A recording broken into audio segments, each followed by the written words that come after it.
안녕하십니까, 정재현입니다. 전날 뉴욕 증시는 혼조세로 좀 마무리가 됐어요. 나스닥 시장이라든가 S&P 500 지수 같은 경우는 종가 기준으로는 신고가의 흐름들이 좀 나오는 그런 상황이었고요. 다우 지수 같은 경우는 소폭 좀 조정을 받으면서 마무리가 됐습니다. 필라델피아 반도체 지수도 0.65% 상승으로 좀 마무리가 됐고요. 야간 선물 시장은 뭐 0.01% 거의 뭐 보합 권역에서 좀 마무리가 된 그런 상황들이죠. 일단 한국 시장 같은 경우는 보합 정도, 강보합 뭐 그 정도에서 좀 출발을 하지 않을까 그렇게 좀 보여집니다. 미국 시장도 어닝 시즌이에요. 어닝 시즌이 좀 돌입을 하다 보니 실적에 좀 민감한 그런 반응을 좀 보여주고 있는 그런 상황들입니다. 다음 버라이즌이라든가 아니면 유나이티드 항공 뭐 이런 기업들이 실적이 좀 괜찮게 나왔어요. 그러면서 좀 상승을 해주는 그런 모습들을 좀 보였었고요. 그리고 넷플릭스 같은 경우도 장 마감을 하고 난 이후에 실적 발표가 좀 했었죠. 양호하게 좀 나왔습니다. 그러면서 시간의 거래에서 상승을 해주는 그런 모습들이 좀 나왔어요. 대체적으로 실적주들이 좀 상승을 보였던 그런 상황이 특징인 부분들이고요. 그리고 미국 시장에서 또 다른 부분들은 태양광 쪽 섹터의 목표가를 좀 상향을 했어요. 목표가를 좀 상향을 해주는 그런 모습들을 좀 보이면서 뭐 인페이지 에너지라든가 뭐 썬노바라든가 뭐 이런 기업들 태양광 기업들이 좀 상승을 했다. 뭐 투자 의견을 좀 상향을 했어요. 그런 부분들 때문에 일단 상승을 했다. 이렇게 좀 봐야 될 것 같습니다. 일단 미국의 기업들 그리고 지수들은 여전히 뭐 좋은 모습들을 좀 보여주고 있어요.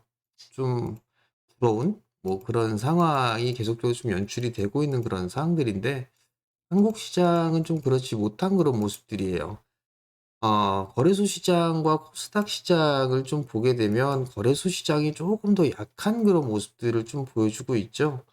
거래소 시장 같은 경우는 61선을 하회하고 있는 그런 모습들을 보여주고 있고 코스닥 같은 경우 61선을 그래도 지지를 해주는 그런 모습들이 좀 나오고 있는 그런 상황들이에요.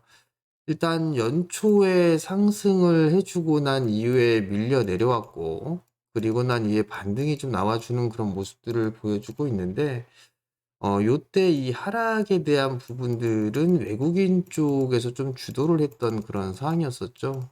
선물과 선물을 동시에 좀 매도를 해주는 그런 모습들을 보였어요. 근데 다행인 부분들은 어제 같은 경우는 이제 선물 매도가 멈추고 매수로 좀 전환이 되는 그런 모습들이 좀 보였어요. 그렇기 때문에 외국인 쪽에 있어서의 선물 매수가 유지가 좀 되는지 그 부분들을 체크를 좀 해봐야 되지 않을까라고 좀 보여집니다. 반등 시도는 더 나올 수 있을 것 같아요. 근데 이 하락을 했던 이 폭이 생각보다 크게 나왔어요.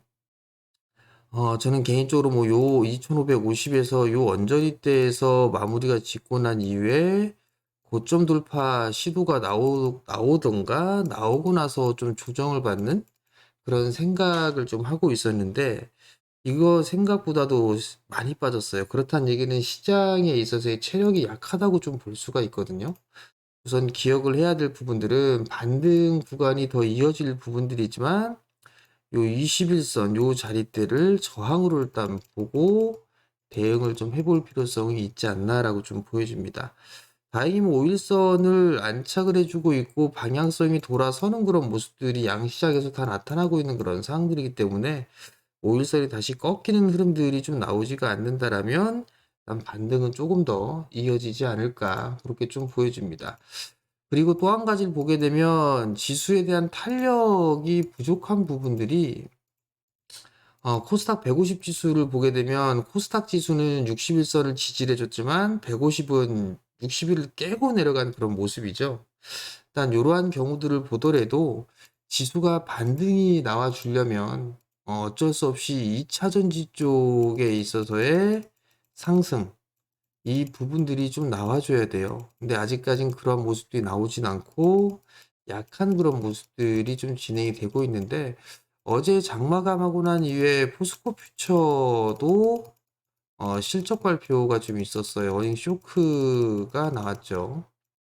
일단 LNF가 먼저 실적 발표를 하면서 쇼크가 나왔었고, 포스코 퓨처엠이나 에코프로나 요들 쪽에 있어서 실적이 안 좋을 것이다라는 그런 부분들은 예상은 좀 하고 있었어요.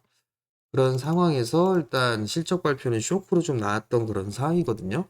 오늘 시장이 좀 반응이 중요하지 않을까 싶어요. 오늘 만약에 2차전지 쪽에 있어서의 흐름이 어떻게 나오는지를 좀 봐야 되지 않을까, 그렇게 좀 보여지고요.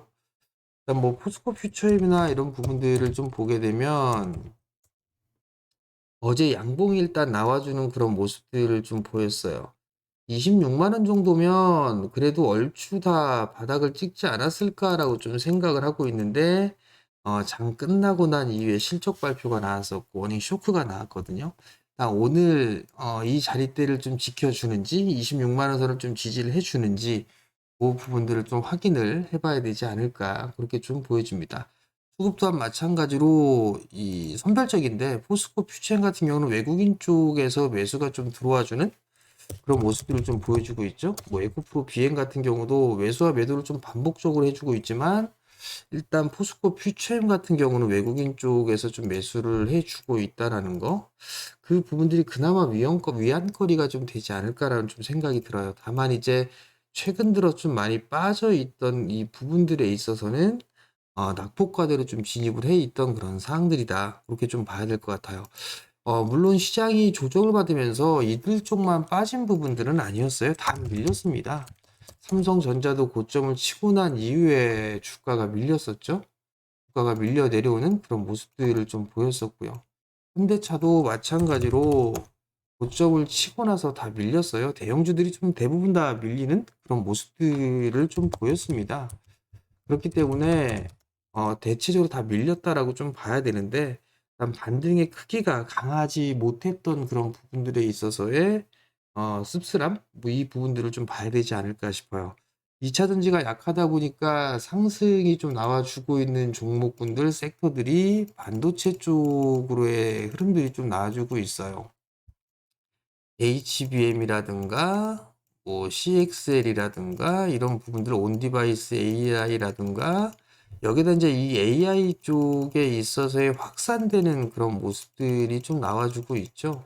일단 반도체 쪽에 24년도 같은 경우는 성장을 좀 할 것으로 예상을 하고 있지만, 상저하고 형태의 모습을 예상을 하고 있는 상황이에요.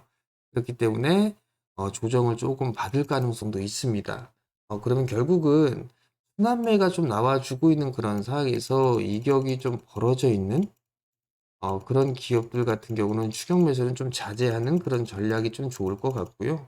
그런 종목군들은 보유자의 좀 영역으로 보는 게 좋지 않을까라고 좀 보여집니다.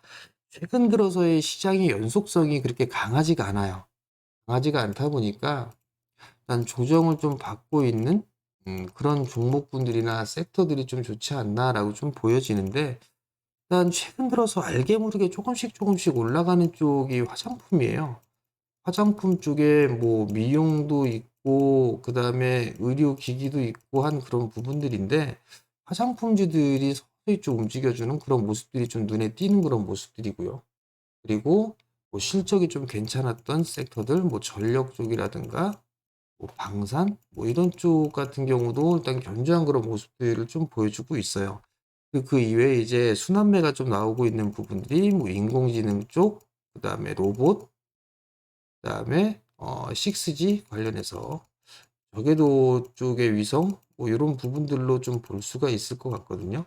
이런 쪽으로 순환매가 좀 계속적으로 나와주는 그런 모습들이에요. 그리고 오늘 또 이제 어제 미국 시장이 좀 괜찮았던 부분들이 태양광 쪽의 흐름들이 좀 괜찮았으니까 에너지 쪽으로도 좀 흐름들이 나올 수 있는 그런 상황이에요. 다만 이제 추세를 돌리는 것보다는 일단 반등으로 좀 봐야 되지 않을까, 그렇게 좀 보여집니다. 결국은 시장에 있어서는 대형주들보다는 중소형주들, 종목별 흐름들이 좀 지속되는 그런 모습들을 보일 거예요. 다만 이제 많이 올라가 있는 종목군들은 추격 매수는 하지 말자라는 좀 말씀을 드리고 싶고요. 그리고 무조건 올라간다라고 해서 따라가지는 않으셨으면 좋겠어요. 요번에 좀 확인해 봐야 될 부분들은 이제 2월 달, 3월 달 넘어가게 되면 나와야 되는 그런 부분들이 감사 보고서예요. 감사 보고서가 좀 나올 때가 되겠죠. 그러면서 실적이 좀 안 좋거나 재무 구조가 좀 상당히 안 좋은 기업들, 이런 기업들은 나중에 큰 낭패를 볼 수가 있어요. 실적은 제외를 한다 하더라도 재무 구조가 안 좋거나 한 기업들 같은 경우는 큰 낭패를 볼 수가 있다라는 거. 그렇기 때문에 만약에 난 매수를 한다라고 하게 되면 적어도 이 재무 구조라든가 이런 부분들은 확인을 하고 매수를 해보는 그런 전략이 좀 좋지 않을까 싶어요. 뭐 제가 왜 이런 말씀을 좀 드리냐면 로봇 쪽이라든가 뭐 인공지능이라든가 이거는 성장이 초입이잖아요. 그러다 보니까 대부분이 다 적자를 좀 기록을 하고 있어요. 그러다가 재무 구조까지 좋지 않게 되면 문제가 좀 생길 수도 있습니다. 그렇기 때문에 그러한 부분들을 좀 말씀을 드리는 거니까 꼭 거래를 했을 때는 실적을 좀 확인을 해보고 재무 구조나 이런 것들 좀 확인해보고 그리고 나서 결정을 하자라는 좀 말씀을 좀 드려보도록 하겠고요. 그리고 종목별로 순환매는 좀 계속 나올 것으로 좀 예상이 돼요. 그렇기 때문에 일단은 섹터별로 좀 보자. 그렇게 좀 말씀을 드려보도록 하겠고요. 제가 관심 있게 보는 종목이 오늘 같은 경우는 삼성출판사 같은 경우 좀 관심 있게 좀 보려고 하고 있습니다. 일단은 거래량 대비해서 감소되고 있죠. 상승을 해주고 난 이후에 숨고르기가 좀 나오고 있고 21선을 좀 지지를 해주고 있는 그런 모양새라 21선 정도까지 한번 눌러주는 그런 모습들이 나오게 된다라면 뭐 단기적인 성향으로 좀 볼 생각이 좀 있습니다. 컨텐츠 쪽에 있어서의 흐름들이 여전히 좀 나올 수가 있는 그런 사항들이니까 삼성출판사도 좀 괜찮지 않나 그렇게 좀 보여지니까 그 부분들 좀 참고를 하시고 관심 있게 좀 보시면 좋을 것 같습니다. 자, 매일 영상을 좀 올려드리고 있습니다, 여러분들. 그러니까 여러분들 구독 신청 부탁드리고요. 영상을 보시면 좋아요도 눌러주시고 댓글도 달아주시면 감사하겠습니다. 자, 오늘도 성공 투자하시고요. 저는 내일 아침에 다시 찾아뵙도록 하겠습니다. 마치겠습니다.